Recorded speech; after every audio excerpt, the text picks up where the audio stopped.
महाराष्ट्रामध्ये महिलांच्या अत्याचाराच्या घटना ह्या वाढताना दिसत आहेत आणि त्याला जळगाव जिल्हा काही अपवाद नाहीये. आम्ही कायम म्हणतोय की महिला अत्याचाराच्या घटना ह्या वाढत असताना महाराष्ट्र सरकारने त्याच्यावर योग्य ती कारवाई करणं अपेक्षित असतं. पण जळगाव जिल्ह्यामध्ये गेल्या 6 महिन्याच्या आधी एरंडोल तालुक्यातील खडकी येथे जी बालगृहामधल्या लहान मुलं आणि मुलींवरती अत्याचाराची घटना झाली होती, दुर्दैवाने सांगावंसं वाटतं की त्या घटनेमध्ये ज्या जळगाव जिल्ह्याची जी बाल समिती असते त्या समितीच्या सदस्यांवरती गुन्हा नोंद असतानाही आजही तीच समिती कार्यरत आहे.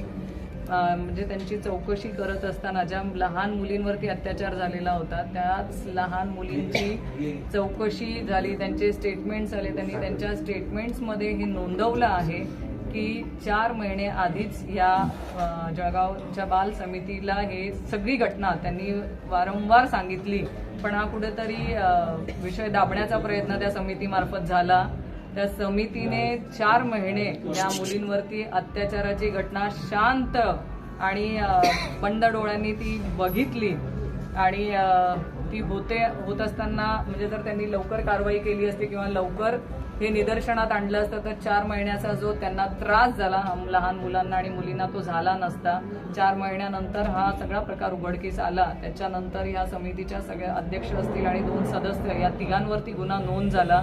आजही त्या सगळ्या घटनेची चौकशी चालू आहे आणि हे जे समितीचे सदस्य आहेत हे आजही तिथे त्यांना बाल सुधारगृहामध्ये जाऊन भेटतात, त्यांना त्या बाबतीमध्ये प्रश्न विचारू शकतात, त्याच बाबतीमधले सगळे डॉक्युमेंट ही लोक घरी घेऊन जातात.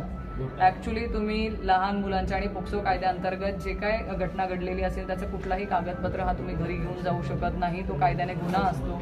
पण ती समितीच्या सदस्यांना मोकळीक आहे, ते तिथे जाऊन त्या मुलींना भेटतात, त्या मुलींशी चर्चा करू शकतात, त्यांचे कागदपत्र हे त्यांच्या लॅपटॉपमध्ये ते घेऊन गेलेले आहेत.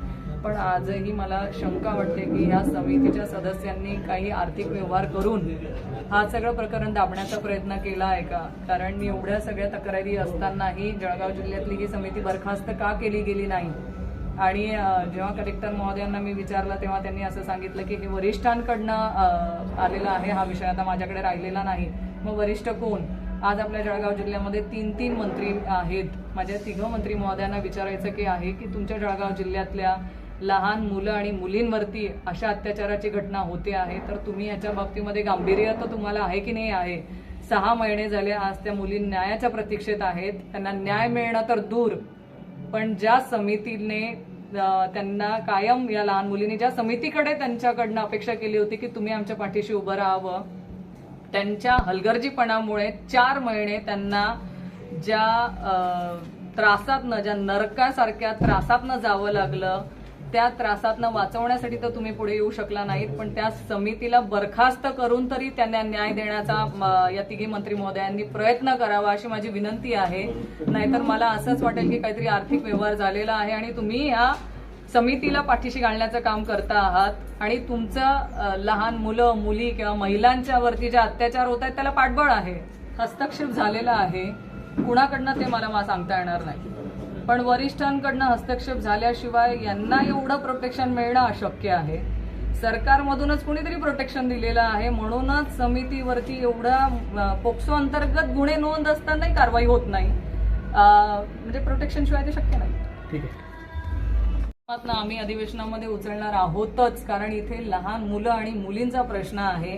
त्यांच्यावरती सतत 6 महिने अत्याचार झालेला आहे. तुम्ही विचार करू शकत नाही. ती FIR मी वाचली, लिटरली ती FIR वाचल्यावरती आपल्याला इतका किळसवाणा प्रकार आहे. त्यांच्या मानसिकतेचा मी विचार करू शकत नाही की त्या मुलांना बिचाऱ्यांना कुठल्या त्रासातनं जायला लागलं असेल या सगळ्या प्रकारात. पण जो प्रकार घडला तो खरंच वाईटच आहे आणि त्याच्यावरती सरकार म्हणून लवकरात लवकर कारवाई करणं अपेक्षित आहे. नाहीतर बेटी बचाओ बेटी पढाओ हे फक्त तुम्ही नावासाठीच म्हणतात आणि फक्त मतदानासाठीचे तुमची ही गाजरं दाखवण्याचं काम आहे, एवढंच मी म्हणेल. 3 जणांवरती गुन्हा नोंद केला आहे. त्याच्यानंतर जो रेपिस्ट आहे आणि त्याची घरातले लोक यांच्यावरती तो गुन्हा नोंद आहे. या समितीच्या 3च सदस्यांवरती गुन्हा नोंद आहे. जे 2 बाकीचे आहेत त्यांच्यावरती हा गुन्हा नोंद झालेला नाहीये.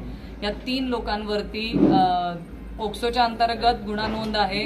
त्याच्यानंतर बाकीचेही सगळे गुन्हे त्यांच्यावरती नोंद आहे. त्याच्यावरती 5 लोकांची समितीची सदस्य नियुक्ती केली गेली होती की त्या समितीने त्यांच्यावरती अहवाल द्यावा.